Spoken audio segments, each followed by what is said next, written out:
Welcome to the Amazing Authorities Podcast, where game changers, visionaries, and category leaders share how they built their brands, platforms, and global influence. Your host is Mitch Carson, international speaker, media strategist, and creator of the Instant Authority System. If you're ready to learn from those who've done it and want to become the go-to expert in your space, you're in the right place. Our guest today is the absolute polar opposite of lazy, because somebody has to get up every single day and write a little bit. Well, if you can see the background, if you're privileged to see the YouTube video and the face of our guest today, Aaron Ryan, you're going to see a man who has put in some elbow grease. And I was very excited. I am very excited about this interview. I was very excited when he accepted the invitation to come and share with you folks today what's going to blow your mind. Because it's a big deal to write one book. Most people, that's a pipe dream, and then to make it happen, what an accomplishment.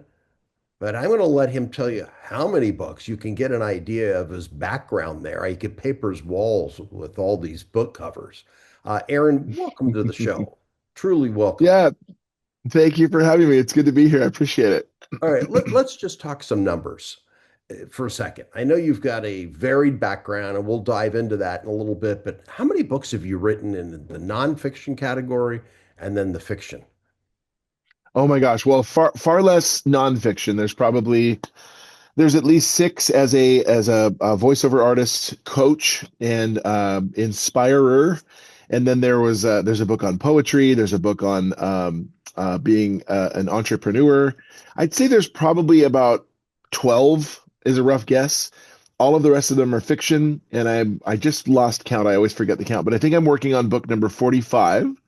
So Wow. I've published some of those. If you talk about the publishing, I haven't written all 45. For example, you do the trilogy of The End in the top left corner or right corner for you, maybe. And then there's an all-in-one version of that. And then there's a Cliff Notes version of that. So it's really a trilogy, but there's 5 total books, if that makes sense. Same thing with Dissonance and other series. Well, I'll count it as 5 pieces of work. So okay, sounds good. we'll give them their due and their respect. Yeah. So the trilogy, and what were you always into the writing space? I mean, was this something that came naturally to you as a boy in school? Yeah. No, I remember, and I always love to share this story. It never gets old. 2nd grade, Mrs. Walker, hi, Mrs. Walker, gave everyone an assignment to write a story. And it was just, write a little novella. We were all of, 7, 8 years old, whatever it was. I don't think I'd even bloomed into 8 yet. I think it was still 7. And I performed what's probably referred to as a blatant copyright infringement ripoff of Alan Dean Foster's novelization of E.T. at the time. Oh, okay. Because I love the movie E.T., but I did write my novella and incorporate some supernatural, kind of body morphing via electricity issues. So it was a kid who stuck his finger in a light socket. He is imbued with powers. He starts to become transparent and doesn't know what to do. And so it actually turned into a story. But the epiphany for me was holding it in my hands when I was done with all of its, crude red construction paper surround and crude stick figure drawings and going, look, I made this. It's such a cool testament. So I look back at that. That's the origin story for sure. 10 years old. All right. Yeah, I think I started with that. It just didn't have the creativity. Today, we're in the world of AI. It is everywhere. It started out with ChatGPT and, hit the market in about little over 3 years ago and exploded onto the scene. That was the premier platform. And now there's every AI under the sun. There are agents, there are this, there are that. It's going to ruin certain fields. Let's talk about the field we're in of publishing and writing books and doing voiceovers. How is it going to affect, or has it affected those categories? Yeah, absolutely. The reason why there's such a mad dash of books behind me is because I'm propelled by urgency in authoring because of what has happened to the voiceover industry. Um, you're absolutely right. The opening of Pandora's box really happened in the spring of 2023 when ChatGPT and OpenAI made their foray into the market, Mhm. and we started to see this slow erosion of the industry pay scale for voiceovers, that is, when people would stop paying a fair market rate to a voice actor for a national TV commercial, and instead, and that pays like, 3 grand, and instead, hey, we can buy a license for Respeecher, Speechalo, Speech Ocean, 11 Labs, whatever, for 49 bucks for a lifetime or a year. We can give it a prompt and it'll spit out our whole script for us. And hey, that's, bravo, that works. People will never know it's a robot. And that really started to see the erosion of the pay scale. Now, fast forward 3 years later, and I've lost a tremendous amount of income, revenue as a voice actor.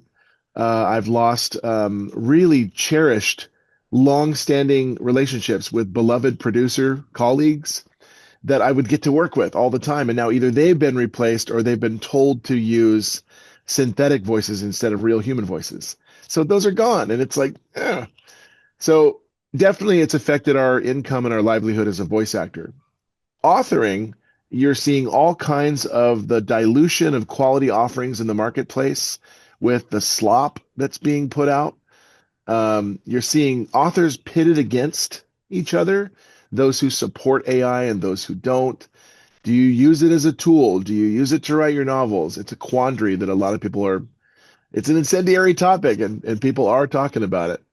Well, let's split the topics because there's a vast difference between nonfiction writing, which isn't Yeah. necessarily creative. It's drawing from facts and situations that exist in our life. And then the other side of the world, a completely different brain power, is the fiction side because you're inventing hmm things. How good is a robot in replicating our creativity? Well, I think it's getting better and better, and that's the problem. I have run tests in things like Grok, and I don't remember the other one. I want to say it was Quillbot or something like Yeah, that. Quillbot. Yeah, Um, I Yeah, know I've that. never used Claude or any of the other ones, but I did use Grok, and I did it for idea generation primarily for one book, and I hated everything that it came up with. It was the opening, it was idea generation for the opening installment of my Talisman series. Hated everything that Grok threw at me, and I gave it 3 rounds to surprise me and impress me. And I ended up just kind of reverting back and going, yeah, no, I'm not scared anymore. Wrote my own, and then turned it into a what it is has become. But That's on nonfiction the fiction flows side. That's on the fiction side. correct. Okay. Nonfiction, though, if people want to use AI, nonfiction flows so much more freely from my brain and my heart through my fingers. I completely understand the desire to use an AI tool to generate fiction writing because you are using your brain muscles and your heart muscles and the imagination, and you've got to create it compelling and new and unique. So people like the workaround, I guess. I personally look at it as a huge surrendering of a God-given gift of creation. Um, and the fact is, that's what's so sad about it is that people are willing to go to Grok or Claude or whatever. I don't know. There's so many now, like you said, and they give it a few prompts. They'll get a story. Then they go to Midjourney. They get a cover. They put that on it together. They slap it up on KDP, and they throw their own name on it as if they're the author, and they didn't write a thing. It's full of M dashes and bullet points and very clinical Right. language that's not human, and people can tell Robotic. the difference. Yeah. Oh, certainly they can. And being a writer myself, I teach how to use AI as a tool. As a Mm. tool. It's not the end all. It still requires a human being. It's the ideation process for nonfiction. I cannot address fiction. It's a whole different category, and I respect the creatives who come up with the stories because we all live in the story world. But nonfiction, I find it to be useful. It certainly isn't the end all, and you cited the obvious, bullets and M dashes. You can instruct it not to use M dashes. So can you detect in nonfiction when it's been AI generated? Yeah, I haven't read a lot of nonfiction. Quite frankly, I'm stuck in reading either The Lord of the Rings right now or my own stuff. Got it. And there's a reason I was instructed to read my own material right now. There's a process that's happening right now that requires me to really know my own material because it's being pitched to Got it. producers. Oh, And so nice. if they option it, if they buy it, I better know it better than they will. So I'm kind of, brushing up on who is Aaron Ryan and what has Aaron written. So I haven't read a whole lot of stuff right now. I'm really kind of cycling through the Lord of the Rings again, but there are some of the dead giveaways always, fiction or nonfiction. Yeah. And what have you done to become a best-selling author? That is a whole different step. I like the phrase, and it's not mine, it comes from Thomas Edison. It's 1% inspiration, 99% Yeah. perspiration. And Yep. when I somebody love that. writes a book, all right, that's your inspiration. Awesome. You've written it. It's up there. You even paid somebody to create a cover. You upload it to Amazon. You don't go wide with all because there are other platforms other than Amazon. They think they upload it to KDB. Great. Rah rah. I'm an author. Crickets. No sales. There's a Right. whole big engine behind that. I would love to at least mini deep dive into what you've done because you make a living with this. You've got a family, you've got to eat, and you're off cat food. You've already expressed it, so it's not part of your diet. What's involved in causing a book to be noticed, and you've now looking at an option?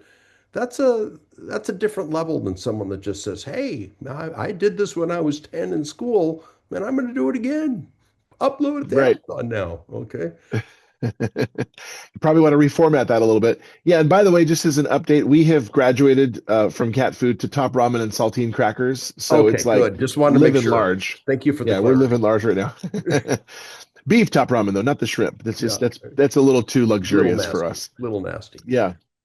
Um, Gosh, there's so many things that go hand in hand with promotion, and I think that the problem with indie authoring and publishing is that so many people get so frightened about the specter of marketing. Like, oh gosh, I'm gonna have to do all this marketing. I'd rather have a trad pub take care of it for me. And like, that's an illusion. The traditional publishers are going to do some marketing, and they will have access to some things that you don't. But I wish I could remember who said this. There was a female author who did a video, inspirational video, and she said, quote, if you want to get better at marketing, stop marketing. And I went, huh? What? And she said, yeah, she said, instead, just be an enthusiast. And there's a huge, massive difference. When I'm out at a craft fair or a vendor market, I don't do book fairs because I'm not unique in the slightest. We're all clamoring for the attention of Right. readers. But I do vendor markets all the time and craft fairs all the time, and What's I the sell difference really between well. okay, what's the difference there? Because I'm not clear, and Yeah. I suspect some of the people listening may not be clear. Between a vendor market and a craft fair, or between those two and a book fair? All three. So vendor And then a markets book and craft fair. Yeah. fairs, yeah, vendor markets and craft fairs are very similar. They are ultimately you having a booth amidst a whole bunch of different artisans of different trades. So, and you're very unique as an author. So I'm right here in my booth next to a bead maker or a That's right. photographer or a Okay. t-shirt maker Got or it. bumper stickers and pottery and whatever. Okay. And people come along and they go, author? I mean, you're Ah, instantly unique. got it. Um, Whereas at a book fair, there's nothing wrong with it, but it's just they are there for books, they are readers, but you're going to have one heck of a time standing out and being unique among this fold You're of in the sea of authors. sameness. Yeah, Oscar Wilde said, "Be yourself. Everyone else is already taken." Well, it's hard to because we're all being ourselves, but we're all the same.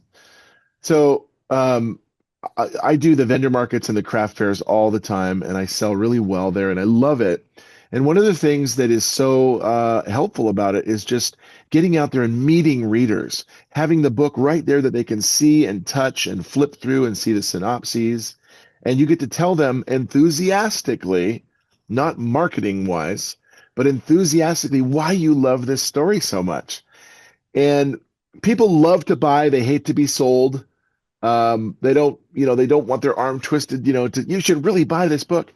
But if you simply are enthusiastic and telling them, why this story means so much to you, people will hitch their wagon to enthusiasm every time. Creative marketing like vinyl lettering on your car, leaving business cards, creating flyers. I've got, stickers on my car of my books. I wear t-shirts, apparel all the time that says I am a writer. So I'm out there buying groceries and it furnishes a conversation that Oh, might not nice, otherwise have nice, happened. You nice. know, I like that. are you a writer? Well, yes, I am, and then you get to tell them.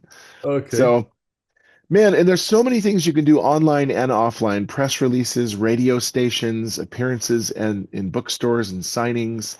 I post the same comment all the time on on Reddit where people get tired of me like, didn't you just post this a week ago?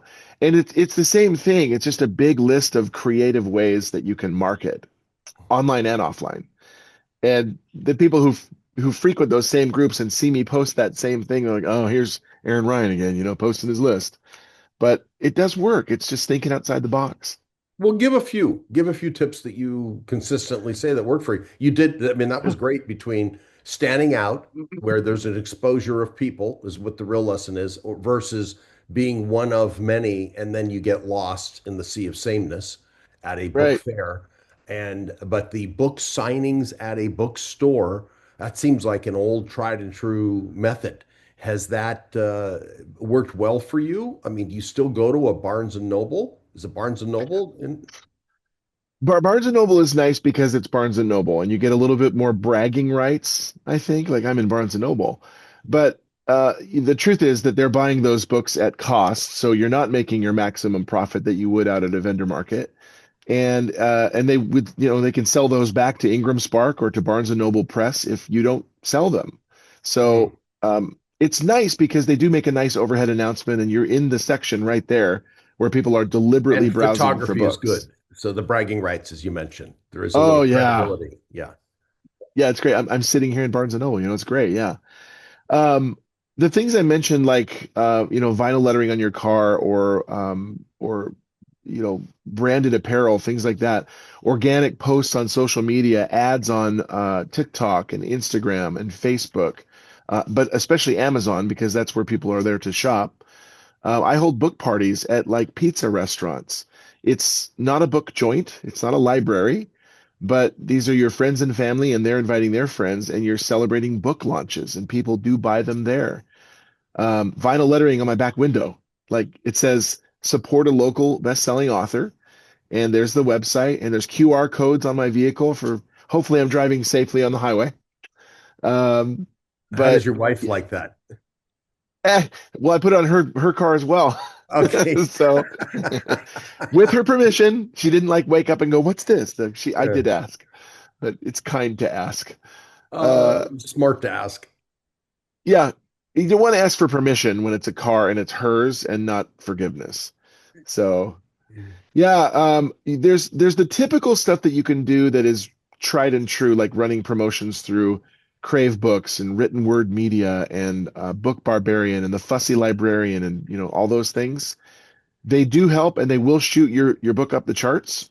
They're good. They are costly, and your book may drift back down into oblivion, afterwards if you're or obscurity if you're not keeping those going. So they can cost a bit.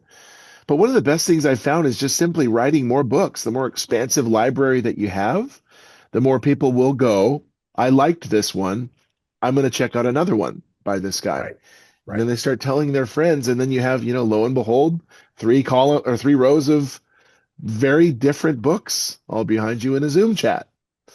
Yeah. So, And yes, and that conveys to the market, yeah, you're a serious author, you're a writer. And in order to stay in the game, I mean, you're not in it for a hobby, it's a passion, I presume, but you have to mhm. profit at some point. And you Yeah. mentioned Amazon ads. Has that had a positive return on investment? Oh, It's really? been the best. Yeah, it's been the best out of all of them.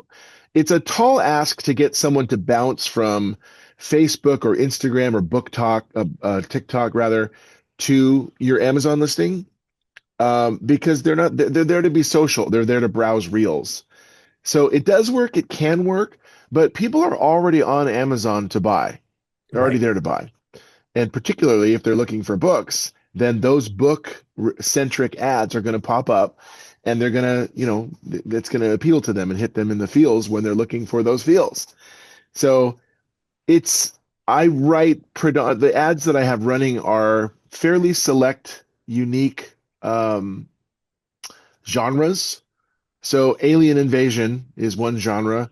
Christian dystopian is another very narrow genre. Young adult is the largest one, for the Phoenix Experiment is one of my books, for example. Mhm. But they do okay. They do okay. I'm in the black, for what I'm you want to be, like you don't have a too high of a cost to like the CPC margin. I don't know with all the terms and stuff. I have a guy that Cost does per it for click. me. Yeah. Yep. Yeah, cost per click and the click-through ratio and all that. It seems to be doing better than it has been, and I had it recently calibrated, so that's good. But Facebook ads for me suck. TikTok Right. ads, they've never worked. Instagram ads, they've never worked. Okay. Well, I've heard about TikTok Shop. Some people have had a positive experience there with their books or TikTok Book Shop or what have you. That Yeah. didn't work for you. No, I have them in there and I've never made a sale through TikTok. So, Wow. Okay. yeah. But Amazon ads, do you manage that yourself or do you send it off to somebody? No, I have a gentleman who I found on Fiverr who's calibrated all of them, and he recently recalibrated some, and it's been improving since he did that.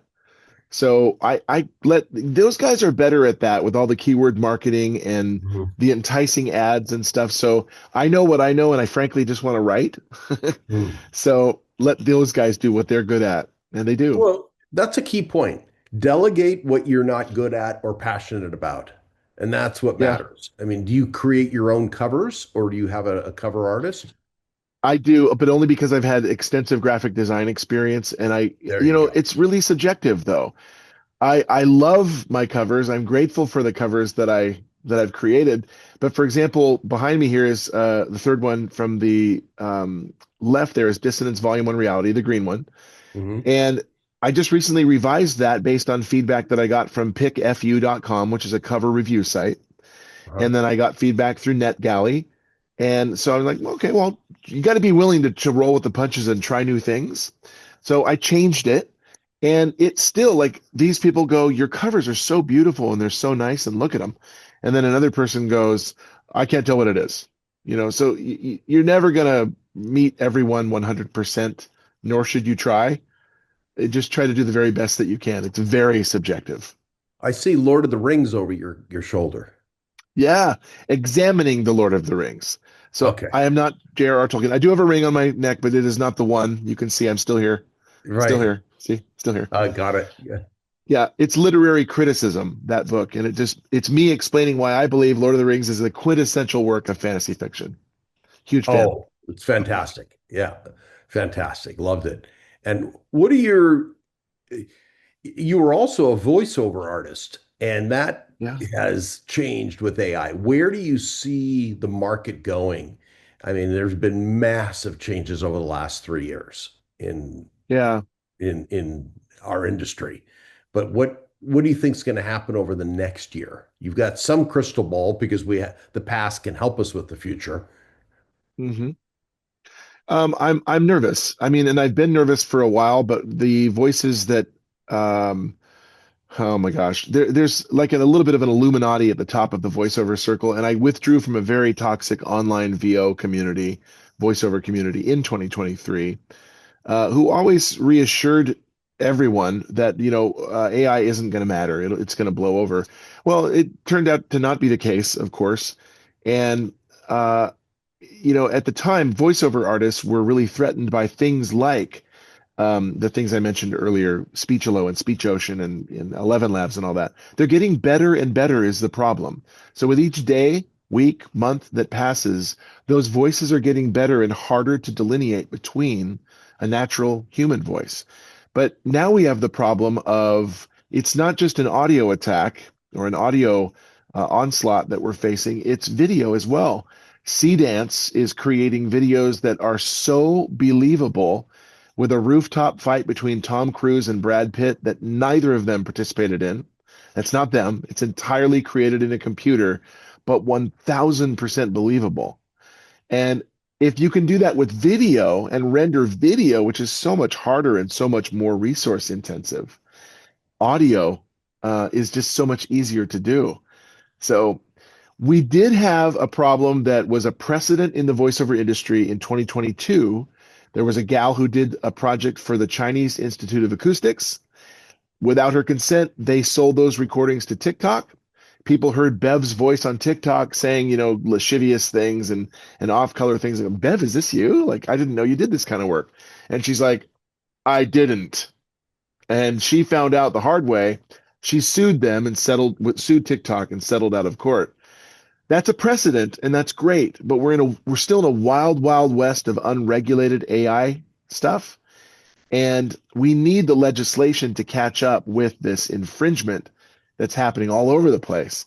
Because it does come for jobs. And I've already said I've lost so many great relationships and so much income because of it. Well, and Scary. you've had to circle back to writing. And if someone writes a book, Amazon has a program where you don't have to hire anybody to create an ACX recording. You can That's right. just you use their platform. How good is it? It's not. And there are studies that prove that. In fact, I admin 3 groups on Facebook comprising about 50,000 authors. Mm, And one of them posted, I think this morning, said, "Hey, I want to use I want to use an AI, I want to have an AI audiobook generated of my book. How do I go about doing that?" And I said, "Well, KDP can do that for you, but I highly advise against it, and here's why." And provided some great links. It's nearly unanimous from readers that they would much rather hear a human voice. Readers are saying that. So not fellow voiceover artists saying, "Please don't do that. Pick me, I can do it." Not fellow authors, readers who are your target audience and listeners who are your target audience. I've heard them, and I'm on both sides of the fence. I'm an author and I'm a voice actor.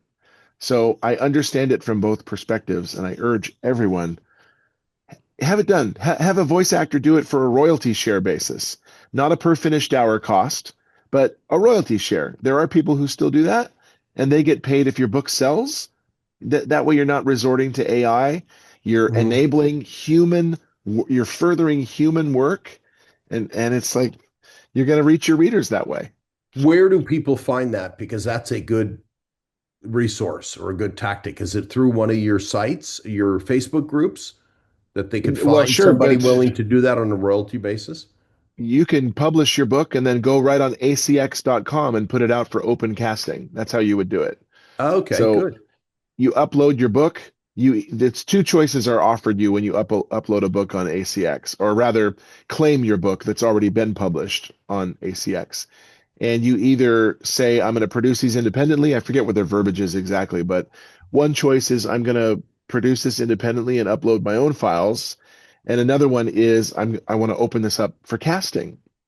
And so there are really good, competent human narrators out there Mhm. who will still do it for a royalty share. And then you're not spending a thing upfront. Well, that's good. What about an author? Like I have a client and she's got a great British voice. She sounds like Mary Poppins. Do you advise people to narrate their own books or should they hand it off to Oh, a professional? All right, I knew you'd have an opinion on this. I totally do. So it's been so funny, Mitch, when I'm out at a vendor market and I tell people about the books. I want them to buy the books right there because there's nothing better than just like holding this in your hand and like, by a fire and reading through the book. I love that. But many people will come back, well, I'm just not much of a reader. I listen to Right. audiobooks. I say, "Oh, that's no problem. I've got them on Audible." And they stop me and they go, "Wait a second. Did you narrate it?" And I go, I suddenly feel like a deer in the headlights. I'm jacklit, and yeah, I hope that's okay. And they go, okay. They're So they content want with that, that answer. Yes, because who else can bring the author's story to life but the author, or better than the author? especially fiction. Yeah, Or does it matter? Or doesn't that, or there isn't any mm, delineation, would you say? well, Nonfiction, especially if it's about a topic that you care about. For instance, I just released a book, "You Are My Whole Earth: A Daddy's Love for His Sons," and I love my boys, and so it was a very natural scribing process for me. It was Mhm. even more natural to narrate it because you're just talking so conversationally. That those are easy. They're fairly easy to do. I mean, if you are a dad who wrote a book about being a dad, and then you want to cast it, and you could say, "I want a dad to Mm, narrate this." If you're a woman, no offense, I'm sure you're a competent narrator, but I want a dad with kids to narrate this because he'll know, right? mm. So you could do that, and it probably would come very naturally because it's conversational. But fiction, yeah, it takes a lot more. I love doing accents and character voices. So I'll intentionally write in a Scottish character because I want to do their voice in my book, and I get to talk like that, when I Mm. record their part. So I'll intentionally write in those accented characters because I know I'm gonna narrate this one. Should most people write or narrate their books? Or is it because, well, all right, better here, let me rephrase the question. Who should not narrate a book? If you've got a real dry voice with a standard kind of drab like monotone cadence, that's not going to hold people's attention. If you are expressive, if you've been told that you're expressive, if you have sent some recordings, like test recordings to people, and they've said, "No, I would listen to you. I would listen to you narrate your book," send those test recordings out. That's really important. But you also need to make sure that you get decent equipment and don't scrimp and just get a $30 mic. Right. Record it and have it produced well. Be willing to invest in yourself and maybe get some coaching lessons on public speaking or speaking, period. So, You meant, all right, so the mics, I agree totally. Are there standards in order to upload your audio file to ACX? yeah, absolutely. And I think they change sometimes. So when I'm all done and I've recorded the whole thing and it's all edited, I have ALCs, just like you would have an ARC, an advanced reader copy. Hmm. Listeners, beta readers rather. You do the same thing for audiobooks where they are ALCs, advanced listener copies. Mm. And man, when this is another great reason to record your own audiobook. Boy, do you catch those last straggling typos and errors because we narrate slower than we read. And Yes, so you go through and there's another one. So, man, my book is almost like bulletproof by the time it's published and the audiobook is ready to go because I've caught all the last ones, right? But yeah, record it yourself if you can. You give it to someone who will review it for you, and then they're going to help you. They're going to help give you feedback. I love that. I love that. Where do people get in touch with you? I mean, is there an Aaron Ryan website so they Yeah, can? it's authoraaronryan.com. I used to joke just for the purposes of diction. I want to make sure that you get that it's author Aaron Ryan, not awful Aaron Ryan. Make sure and enunciate. But on a Author lark, Aaron, yeah, on a lark, I did actually book that domain and I forwarded it to authoraaronryan.com for a while. But authoraaronryan.com. Okay. And do you have a yep, podcast yourself? I don't. I just guessed. I wouldn't have time to do that. I just want to write, and it's You hard got enough it. to just stick to a writing schedule. So, all right. Well, that's important to point out. You delegate what you're not competent at. Like you say, you have an ads guy Yeah. that you met through Fiverr, and I'll have to get his name later if he's been good because you have to covet great vendors. You Yes, you have to do. covet great help. If you do not, the ego cannot be your amigo in this case. There are things that you need to outsource. Do you Yeah. use books as a way to get paid speaking gigs? Absolutely, but I also have a speaking website and I have Okay. spoken, I've taught several times over with a nice resume. So that's speakeraaronryan.com. But um I think the nonfiction realm, the nonfiction library that I've written and published, that serves that's more of a target audience for speaking. Fiction, not quite so much.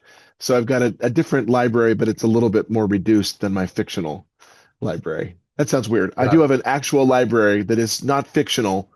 It's fiction, but it's Got- real. I guarantee it's real. Got it. Thank you for that distinction. Yeah, and clarity. Yeah.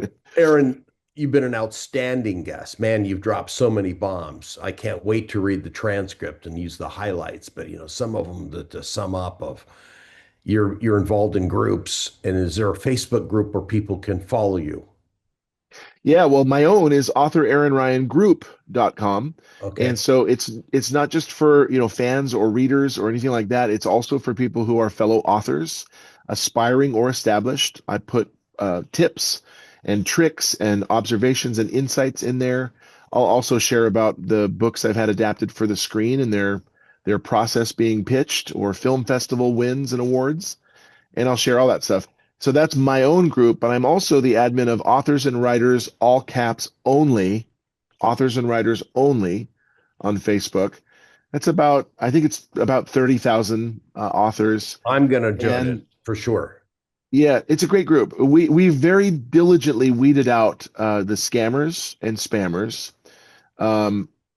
You're an author. We're inundated. I get 30 plus scammer emails every single day. And it's so annoying. They'll never go away. They're like the Terminator. You can't be bargained with. You can't be reasoned with. They don't feel pity or remorse or fear, and they absolutely will not stop ever until you're dead. So we've really diligently weeded them out of that group.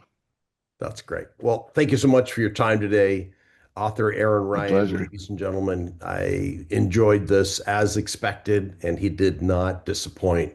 Aaron, will certainly have you back in the future. Yes, thank you. Give us a bell. Give us a bell. And all the best of luck with getting one of your books optioned. That's fantastic. Yeah.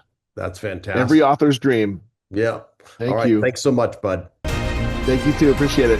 Thanks for tuning in to the Amazing Authorities Podcast. If today's episode inspired you, take a moment to subscribe, rate, and leave a review. It helps more experts like you rise to the top.